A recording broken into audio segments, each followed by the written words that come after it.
Bonjour et bienvenue pour ce nouveau tutoriel sur Cinema 4D. Alors cette semaine un tutoriel assez court je pense. Je vais pas faire un tutoriel d'1 heure toutes les semaines. Les deux derniers ont duré 1 heure quand même. C'est les vacances. Aujourd'hui on va voir deux nœuds Thinking Particles. En fait il n'y a pas très longtemps j'ai répondu sur la chaîne secondaire avec un tuto minute à une question qui m'avait été posée. La personne me demandait comment on pouvait changer la taille des objets émis par un émetteur de particules Thinking Particles en fonction de différents paramètres. Alors, entre autres, l'âge de la particule, mais pas que. Il y avait aussi la position de la particule, la vitesse de la particule.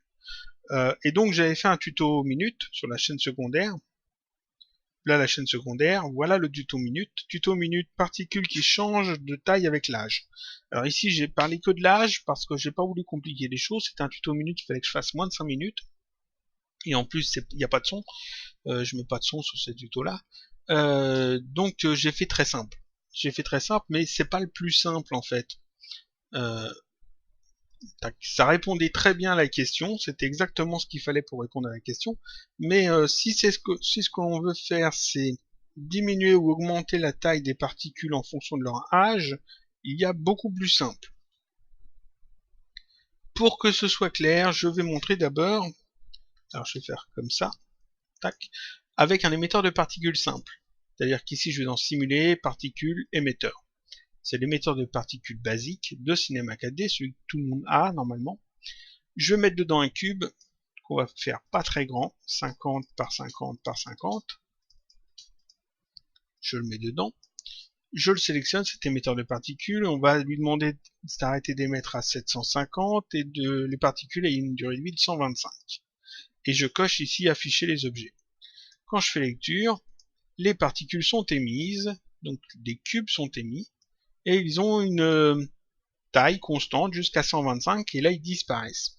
Ici dans les propriétés de l'émetteur de particules basique, j'ai taille finale qui me permet de spécifier une taille que l'objet doit avoir à la fin de vie de la particule. Donc ici c'est 1, donc c'est-à-dire que la particule a une taille en fait, le cube a une taille de 1, une échelle de 1, un facteur de 1 du début la vie de la particule à la fin. Si ici je mets par exemple 0.1, la particule diminue de taille jusqu'à obtenir une taille finale de 0.1. Et donc le cube diminue aussi. Ça c'est un truc assez simple à faire. Je peux faire l'inverse. Ici je peux mettre par exemple 5. Et là c'est l'inverse. Le cube augmente de taille jusqu'à la fin de sa vie, jusqu'à ce que la particule meure, jusqu'à obtenir une taille finale de 5, c'est-à-dire 5 fois sa taille d'origine. Ça c'est assez simple à faire, c'est l'émetteur de particules basique, et on a cette valeur-là, cette propriété taille finale. Je vire ça, tac. On va créer maintenant un émetteur de particules Thinking Particles. Donc on va prendre un neutre, on va appeler TP, on pourrait l'appeler autrement. Je mets dessus un tag Expresso. Alors on va remettre tout bien comme il faut. Normalement c'est comme ça, on va dans Expool, ça normalement c'était fermé aussi. On ouvre ça, on ouvre Thinking Particles, on va avoir besoin d'un PPass, un P-conduit, ça s'appelle PPass dans les nouvelles versions. On a besoin d'un P-group, on a besoin d'un générateur, TP générateur P-orage, celui qui est le plus complet. On a besoin, on va prendre aussi une forme, donc ici un P-form, tac, voilà, et ici le neutre, on va l'utiliser pour définir en fait la position de notre émetteur de particules. Tout ça, c'est le truc de base de Thinking Particles que j'ai montré à plusieurs reprises dans plein de tutoriels Thinking Particles. Donc normalement, si vous savez pas le faire, si vous êtes déjà perdu, allez voir les premiers tutos sur Thinking Particles que j'ai fait, où j'explique tout ça de manière plus claire peut-être. Donc ici j'ai besoin de l'alignement de l'émetteur, ici de la naissance des particules. Ici j'ai besoin des coordonnées position globale et de la matrice globale. Ici sur le P-group et le P conduit, il me faut un groupe de particules particulier. Donc je vais dans Simuler, Thinking Particles, paramètres Thinking Particles. Voilà. Ici, clic droit, ajouter, et je vais créer un nouveau groupe que je vais appeler A. Je mets une couleur. Alors on va mettre une couleur orange. Je le mets donc ici sur le P conduit et ici sur le P groupe. Comme je vais utiliser un P-form, j'ai aussi besoin ici d'une géométrie de particules. La géométrie de particules, il faut que je lui indique le groupe de particules, c'est aussi le groupe A. Je peux fermer ça. Ici, je peux relier ça, ça, ça et ça. Voilà. Donc là, normalement, j'ai un émetteur de particules Thinking Particles qui va émettre une forme que je vais définir tout de suite. On va prendre un cube. J'ajoute un cube que je mets sur le P-form. Et ce cube ici, je vais le cacher. Voilà. Et on clique sur le P-orage pour avoir ses propriétés. Et ici, on va indiquer en fait des informations. 125 de durée de vie. 125. Comme tout à l'heure. Le reste, ici, on va augmenter la vitesse, peut-être 200. Je fais lecture, et on a des particules qui sont émises, voilà, qui ont la taille, la forme d'un cube, et qui ont une taille avec un facteur de 10, c'est-à-dire non pas 100% de la taille du cube, mais seulement 10% de la taille du cube de base. Tout ça, c'est très bien. C'est très bien. Maintenant, si je voudrais retrouver en fait la même chose que pour l'émetteur de particules basiques, je peux utiliser plusieurs méthodes. La méthode que j'ai donnée dans le tuto minute est assez simple à suivre, mais en fait c'est la plus compliquée. C'est-à-dire que ici je vais dans le TP assistant, je prends un P prélever les données, que je relie au P conduit. Ici en données je vais sortir l'âge de la particule. Je prends ici une cartographie d'intervalle, alors c'est dans calculer, comme ça, paf. J'utilise une cartographie d'intervalle, ça pourrait être une formule, ça pourrait être autre chose. Et je prends un P définir les données, qui est ici dans TP standard, que je relie ici au P conduit. Et ici, dans le bleu, il y a un petit carré bleu, je prends l'âge en plus. Non, pas l'âge. Je prends la taille. Et je relie ça ici. Tac. Donc ici, on prend les particules, on vérifie leur âge. En fonction de leur âge et de la cartographie d'intervalle, on va modifier leur taille. Donc ça, c'est le truc du tout basique qui fait que les particules, voilà, n'ont pas la même taille du début à la fin de leur vie. Tac. Voilà.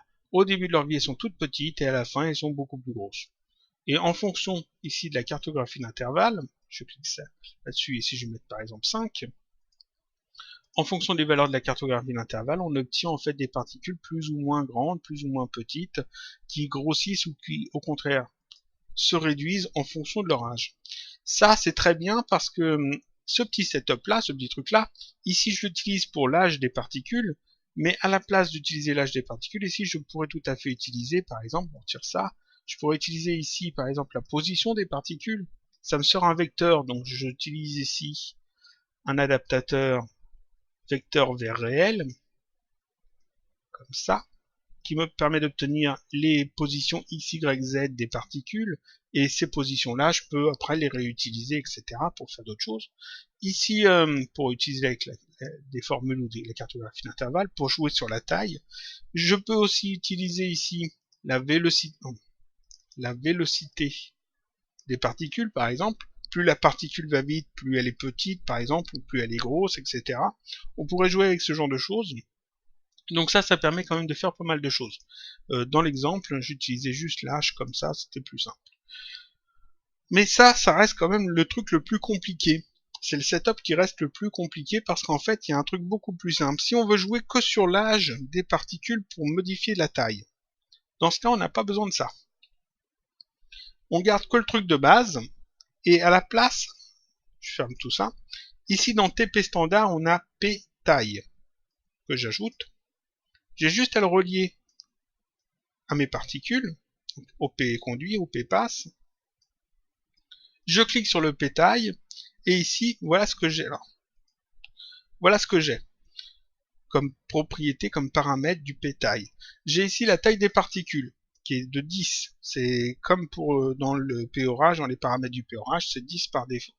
J'ai une variation, je peux faire varier ça. Donc ici, si je n'utilise pas la variation, si j'utilise que les paramètres par défaut, quand je fais lecture, j'ai juste des cubes qui ont une taille de 10 du début à la fin de leur vie. Voilà, quand elles disparaissent, elles sont aussi à 10, de la même façon quand elles apparaissent. Si je mets la variation, par exemple, à 80%, je vais avoir des petits cubes et des gros cubes. C'est-à-dire que ça va varier entre 10 et 0. Voilà, il y aura 80% de variation. J'ai des petits cubes et des gros cubes, enfin des plus gros. Mais ces cubes ont une taille constante du début à la fin. C'est-à-dire qu'ils vont pas devenir plus petits ou plus gros. Ils restent en fait à leur taille de départ. Ça, c'est la variation. Je remets ça à 0. Ici, je peux cocher influence de l'âge.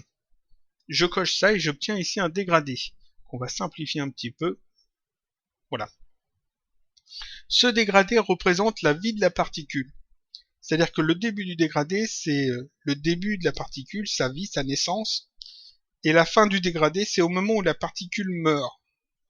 Au moment où elle disparaît. Ensuite, c'est un dégradé. C'est comme pour l'alpha, dans les textures. Le blanc équivaut à 100%. Et le noir équivaut à 0%. Et ce pourcentage, c'est le pourcentage de la taille de la particule par rapport à cette valeur-là. C'est-à-dire que ici, 100%, c'est 100% de cette taille-là. Donc la particule a une taille de 10. Et ici, en noir, 0%, c'est 0% de cette taille-là. Donc la particule a une taille de 0%, de 0. Comme c'est un dégradé, ça veut dire qu'ici, il va y avoir une évolution dans le temps. La particule qui est à 10 au début de sa vie va progressivement aller vers 0%. Donc elle va réduire de dimension. Si je regarde ce que ça donne, on voit que les cubes réduisent de taille jusqu'à disparaître complètement au moment où la particule disparaît. Si je fais un petit rendu ici, on voit qu'effectivement les cubes deviennent de plus en plus petits. On peut exagérer le truc comme ça. Si je fais ça, voilà, on voit que ça devient de plus en plus petit jusqu'à disparaître complètement. On va essayer de mettre 50, ça sera peut-être plus visible avec 50. Oui, c'est plus visible avec 50. Ouf, 40, 40, 40 c'est bien. On peut même aller 20. 20, 20 c'est bien. 20 c'est très très bien. Donc ici on a donc une évolution. Comme c'est un dégradé, je peux jouer avec. On peut inverser les choses. Voilà. Là, au début de leur vie, les particules ont 0 de leur taille, et à la fin de leur vie, elles sont à 100% de leur taille, donc elles grossissent en fait avec le temps. On peut jouer encore un peu tout ça, par exemple, on peut mettre le blanc au milieu, et puis ici rajouter une autre poignée en simplement cliquant, et mettre du noir, tac. Comme ça, les particules sont petites, elles deviennent grosses, et puis après, elles redeviennent petites. Voilà. Ça joue en fait avec le dégradé. On peut rapprocher en fait les poignées des dégradés pour que ça aille plus vite. Donc ici elles apparaissent plus vite, elles grossissent d'un coup. Ou on peut demander à ce qu'elles grossissent un peu plus lentement, ou au contraire très lentement. Voilà. Et puis qu'elles disparaissent très vite parce que là c'est beaucoup plus proche. On a aussi ces petites poignées ici qui permettent de décaler le milieu en fait du dégradé. Donc on peut jouer avec tout ça. Si je mets une couleur à 50% de gris, et bien dans ce cas, les particules auront 50% de leur taille ici. 50% de cette valeur-là, ils seront à 10 à la place de 20. Donc ça permet de jouer justement avec la taille des particules de manière assez simple. Ce qu'il y a juste à savoir, c'est que le noir, c'est la taille la plus petite, le blanc, c'est la taille la plus grande, par rapport toujours à ce paramètre-là, et aussi à la variation, parce qu'on peut ajouter de la variation en plus, et que la longueur du dégradé ici, c'est la durée de vie de la particule. Donc ici la naissance de la particule et ici la fin de la particule, sa mort. Donc ça c'est beaucoup plus simple à utiliser que le petit setup que j'ai fait, mais seulement ça ne fonctionne que pour l'âge de la particule. Si on veut modifier la taille de la particule en fonction de la position dans la scène, ou en fonction de sa vitesse ou de sa masse, ça ne fonctionne pas. C'est-à-dire que ici, ça ne joue que sur l'âge. Il n'y a que influence de l'âge. Il n'y a pas influence de la position, influence de la masse, influence de la vélocité, etc. C'est seulement influence de l'âge. Ensuite, ce dégradé-là, on ne peut pas le ressortir ici par le petit carré rouge. Ici, dans le carré rouge, il n'y a rien. On peut le faire entrer ici, dégradé d'âge. Donc on peut utiliser des données utilisateurs. On fait un dégradé dans les données utilisateurs qu'on va relier à ce dégradé âge et pour pouvoir gérer justement ce dégradé dans les données utilisateurs, ce qui est beaucoup plus simple. Mais ici, on ne peut pas ressortir cette valeur du dégradé pour aller les mettre par exemple dans des données utilisateurs ou l'utiliser dans d'autres nœuds Expresso. Donc il faut obligatoirement passer par des données utilisateurs si on veut réutiliser le même dégradé, ce qui peut être gênant. Alors qu'avec mon petit setup dans le tuto minute, comme on a un peu prélevé les données, une cartographie d'intervalle, ou une formule ou autre chose, on peut toujours récupérer les données. Ce qu'on rentre dans taille, on peut toujours le réutiliser dans d'autres nœuds. Donc ça c'est le p-taille, c'est très bien. Maintenant, imaginons que là, les particules, elles grossissent de manière assez uniforme. C'est-à-dire que sur les trois axes, x, y, z, le cube garde ses proportions. On ne veut pas forcément ça. Dans certains setups, on peut être amené à se dire, je voudrais que la taille en z augmente plus que la taille en xy, par exemple. Donc dans ce cas-là, ce n'est pas le p-taille qu'il faut utiliser. Ça, je le retire. Tac. Ici, on a le p-échelle, qui fait la même chose, mais avec des axes différenciés, avec une valeur différente sur les axes. Donc j'ajoute le p-échelle, je le relie ici au p-conduit ou au p-passe, je clique dessus pour sélectionner ces paramètres, je regarde les paramètres, on retrouve ici l'échelle. Cette fois, vous voyez que c'est en pourcentage. Ce n'est plus un facteur d'échelle, c'est un pourcentage. On retrouve la variation, pareil. On retrouve maintenant ici l'influence de l'âge, donc c'est pareil, on a aussi le dégradé pour jouer de la même façon sur le temps, l'échelle de nos particules.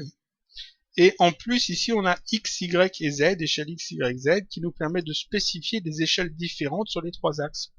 Par exemple, si je veux que les cubes s'allongent sur l'axe z, la profondeur, ici, je vais mettre 200. Tac. Et quand je fais lecture, vous voyez que les cubes sont allongés, parce que ici, j'ai mis 200. Si je veux le faire avec l'influence de l'âge, je coche ici influence de l'âge, et vous voyez que ici, les cubes disparaissent parce que justement ce dégradé-là met ici à 0%. Si je veux faire l'inverse, je fais l'inverse comme ça. Tac. Ici, j'ai des trucs tout petits invisibles, et plus ça grandit, plus l'échelle change, et je me retrouve en fait avec ici des cubes très allongés. Voilà. Donc ça, en fait, c'est juste pour jouer avec les axes différents ici, au niveau de l'échelle. Ce qui peut être intéressant. Dans certains setups, on peut faire des choses comme ça, par exemple. Voilà. Mettre ça à 200 pour exagérer un petit peu l'effet. Ça se voit bien. Voilà. Comme ça. On peut donc jouer ici, pareil, avec les dégradés. Faire un truc comme ça. Que ça apparaisse d'un coup. Ça va apparaître assez rapidement. Voilà. Ou au contraire que ça disparaisse rapidement. Comme ça.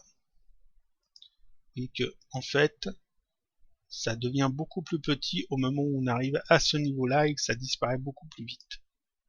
Voilà. Ensuite, on peut remettre ça à 100% peut-être. Voilà. Donc, c'est exactement la même chose que le p-taille, sauf que ici, on peut jouer avec des échelles différentes. En gros, c'est ça. Et là encore, ici, on ne peut pas sortir le dégradé par le carré rouge. On ne peut pas récupérer d'informations de ce nœud. Donc si on veut récupérer les informations de ce dégradé pour l'utiliser dans d'autres nœuds, il faut passer d'abord par des données utilisateurs. Faites votre dégradé dans les données utilisateurs. Vous entrez votre dégradé, vous le reliez ici au dégradé d'échelle. Et à partir de vos données utilisateurs, vous pouvez réutiliser le même dégradé pour aller vers d'autres nœuds. Voilà, donc ça c'est tout ce que j'avais à dire. C'était une vidéo assez courte, hein. Il n'y avait pas grand chose à dire, de toute façon il n'y a que 2 nœuds. Il faut savoir que ce ptaille, ce pshell fonctionne aussi si vous utilisez non pas un pform mais un cloneur par exemple pour définir vos, euh, vos formes de particules. MoGraph est bien compatible avec Thinking Particles, il n'y a aucun problème. Il y aura peut-être des petits réglages à faire pour être sûr que ça fonctionne bien, mais ça fonctionne. Ensuite, quoi dire d'autre donc là, c'est seulement pour gérer en fonction de l'âge, hein. Les tailles des particules en fonction de leur âge. C'est pas pour les gérer en fonction de leur vélocité, de leur position, etc. Si vous voulez faire ce genre de choses, il faut aller sur le tuto minute et refaire le petit setup que j'ai donné. Dans ce cas-là, vous pouvez mettre autre chose que l'âge, vous pouvez mettre la position des particules par exemple, et gérer en fonction de la hauteur des particules dans la scène. Une particule qui va rebondir par exemple, vous pouvez lui faire changer de taille à chaque fois qu'elle monte ou qu'elle descend, etc. Ou en fonction de sa masse, si vous changez la masse de vos particules en cours d'animation, ça peut être intéressant aussi de changer leur taille, etc. Donc ça c'était tout pour aujourd'hui, c'était un tutoriel assez court, on a vu donc le pshell, le ptaille, et j'ai réexpliqué un petit peu mon petit setup du tuto minute, avec du son cette fois. Je vous dis à la semaine prochaine pour un autre tutoriel, toujours sur Cinema 4D.